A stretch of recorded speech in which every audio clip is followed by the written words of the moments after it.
Alright guys, I'm gonna start this video off by saying this is a deck that I'm choosing to play at locals today, and I'm giving my opponents a heads up because they got here. I wanted to get to locals early so I can film this before anyone showed up, and people are starting to show up, so they know what I'm gonna play now. But I'm playing none other than another anime deck actually, and that is Red Dragon Archfiend. I think this deck is kind of cool in today's format. It's really consistent. There's a lot of 1 card starters, essentially 1.5 card starters. There's a lot of consistency to get to your 1.5 card starters, and with the Centurion engine, which I'm still playing, I still think that engine is insane. It can play through nib, it can play through a lot of hand traps, and there's just more locals people are showing up. Just show up.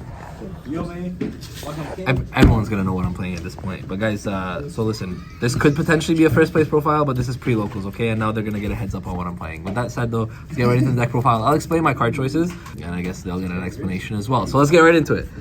3 of the Soul Resonator. This is undoubtedly, unarguably the most important card in your deck. You need to be seeing this as much as possible. How do you see this as much as possible? By maxing out all of your essentially rotas, right? So 3 of the Earthbound Stone Sweeper, this gets you to this.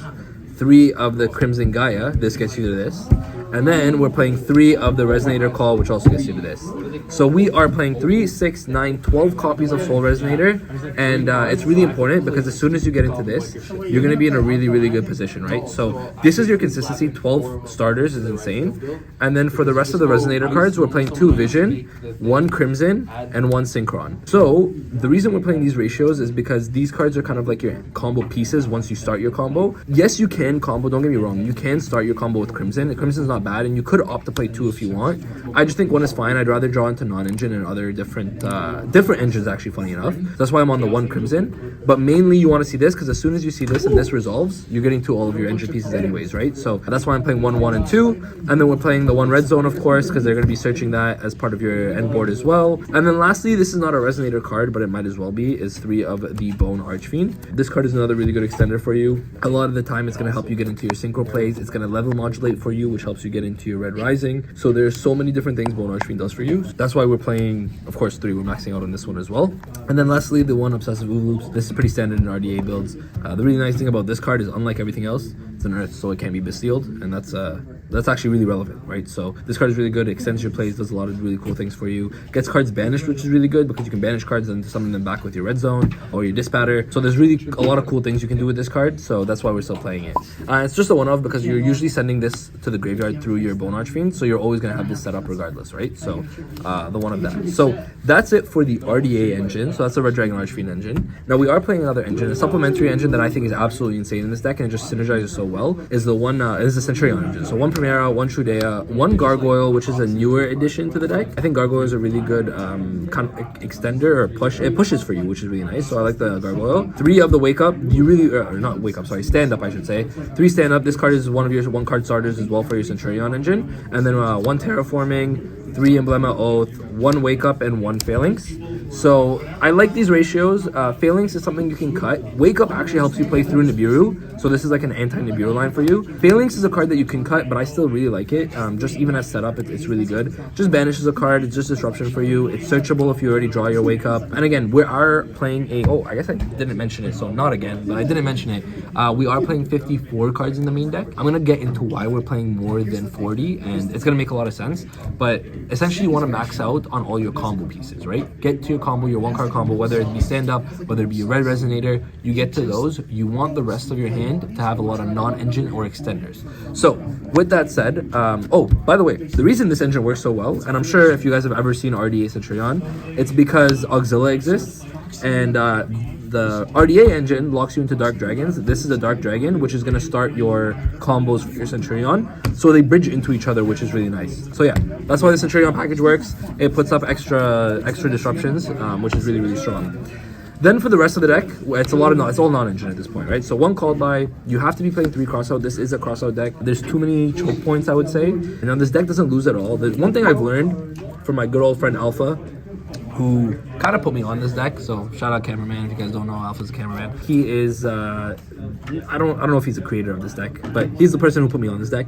And it makes a lot of sense to be playing this package because this deck doesn't lose to breakers at all. It only loses to like a few single hand traps and certain choke points. Red Rising being one of the choke points as well, right? So you want to be playing crossout, and then you want to be playing the most relevant hand traps in the format, but also you want to be playing the hand traps that beat you, right? So we are playing Fualos.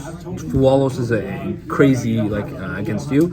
So this is a great crossout target, but the really nice thing about playing crossout and all these hand traps is that if you see the hand traps with your engine, this is just backup as well. So obviously Fualos doesn't work if you're going first, but if you're going second, this card is insane. 3 Imperm, this card is good going first or second, so that's why I'm maxing out on this. But then for the rest, we're playing 2 ofs, and mainly because they're crossout targets, but if you happen to draw them, it's still not bad. So 2 Ash, 2 Veiler, 2 Ogre, and 2 Nib. And then actually we're playing 1, 1, and 1 for the Bestials. So we're playing a lot of non-engine, as you can see here. The Bestials are also just really good in today's format as well. But if you guys didn't notice, all of our Resonator cards are all dark. So because these are so relevant today, you don't want to lose to your opponent having a Bestial as well. So these are not only good hand traps for you, and because they're just good generically into Fiendsmith, into Blue Eyes, into so many different decks, but they're also cross-out targets for you, which is also really, really important. So that's it for the main deck. So it's 54. I decided to add Nibiru, although we do have an anti-Nibiru line, which, by the way, actually, I want to give a shout out to my boy Alpha, cameraman. He has a combo video on, is it on your channel or is it on my channel? I don't know, it's one of our channels. We have a combo video where he shows off like the anti-nib lines, just a standard 1-card combo. There's so many different things you can do with this deck. So if you guys want to see that combo video, I'll link it at the top of the description. Not sure if it's on his channel or my channel, but you guys will see it regardless. Okay, so moving on to the extra deck here, we are playing 2 Red Rising. I wanted to play 3, but the extra deck is getting really tight now, so 2 is enough. I find that you never go into the third one. Not that you never do, you can, but it's more like your goal is to win the game after your first turn combo anyways. So that's why we just cut it down to 2. 1 Scarred Red, 1 Red Dragon Archfiend, you need this for your combos. 1 Abyss. Abyss is of course a really good boss monster that you end on a lot. This kind of is good sometimes, but it bridges a lot of the time into this guy. So although this can be good going second to push for game, this is sometimes just a bridge for Auxilla, which is nice. 1 Kubalt, which is another Dark Dragon, just a really good card that enables some OTKs, but just pushes through a few boards. Then for the Centurion cards, we're playing 1 Auxilla, 1 Legatia, and 1 Primera Primus. Again, one of the newer cards. This card is really good when the Centurion engine is what you kind of start with and the only engine that you really have going for you. So that's why I like playing the Primus at 1. This could potentially be the 3rd Red Rising, but I found that this is actually really relevant. Again, you do get locked into Dark Dragons, so these 2 you make a little bit less when you see your RDA engine, but these 2 are insanely important when you mainly see your Centurion engine. So that's why I like playing 1 on 1 still, because you don't want to be in a weird situation where you see your Centurion engine and you just don't have enough to do. So these help you with that. Then we're playing, of course, 1 Crimson Dragon, the standard Centurion combo, so you can use this to go into this, to go into this. Blazar and Supernova are insane cards, so I like playing this and this. And then lastly, we are playing the 1 Bestial Dispatter. I think Dispatter is an insane card, so you need to be playing this. You want to make this as part of your end boards, and then 1 Chaos Angel as well that comes up here and there. So that's it for your extra deck here.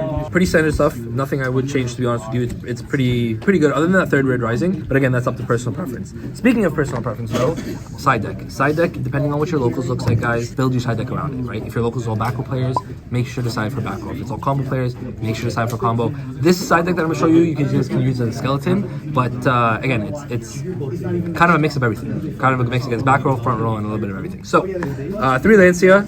This card is a staple in every deck right now. Malice is a thing, so 3 Lancia is insane. Lancia is also really good because if your opponent happens to be playing some kind of Bestial deck, you can keep this so that they can't Bestial you, and that's actually really good, right? So I like Lancia. 1 and 1. This is for time. You can search this obviously as part of your combos, and it burns your opponent. And then if you set it up with Red Rain, because it can dump the Red Rain, essentially you're burning for time, and then you can have some sort of setup so that your opponent can't just go into battle phase and attack and like beat you. So this kind of setup is really, really good going first, specifically in game 3.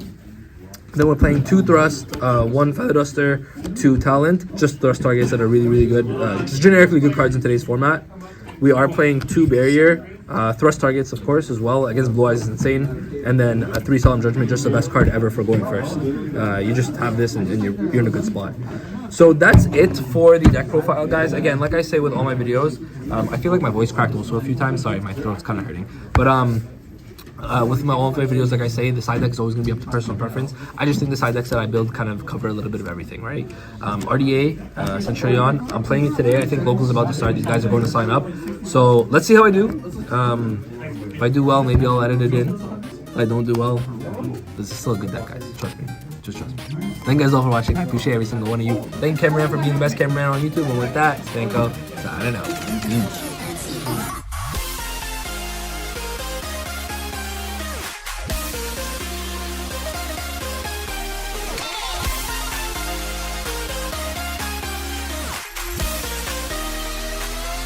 G, A, let's do it. Get up, we want you to get on your feet.